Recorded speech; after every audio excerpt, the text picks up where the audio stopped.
Jo ierēdniecība tie, kas šodien strādā, piemēram, Rīgas domē, daudzi viņi visi būs pret.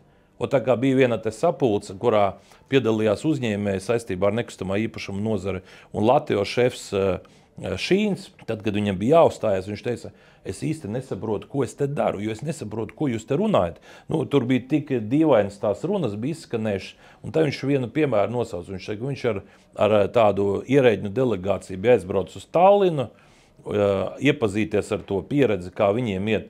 Un Igauņi saka, ot mums, lai saskaņotu šādus kas saka, šādas lietas, nu, iedot būvotļaus, mums vajadzīgs ne vairāk par 1 mēnesi. Latvijā šī procedūra sākās minimums 3 mēnešajā.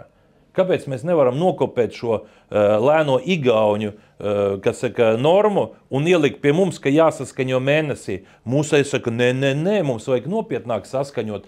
Un lietā, ja politiķis nesaprot būtību, ja, nu, tad viņš ierēģņu pavadā. Un tas ir tas, kas bieži notiek, kad daudzi politiķi viņi nesaprot, ko viņi pieņem, kādus lēmumus, ieskaitot arī budžetu. Tajā brīdī, kad es nāku ar iniciatīvu tagad arī palielināt par 1 miljonu turistu skaitu, lai atdzīvinātu Vecerīgu, lai dabūtu te vairāk turistu tā tālāk.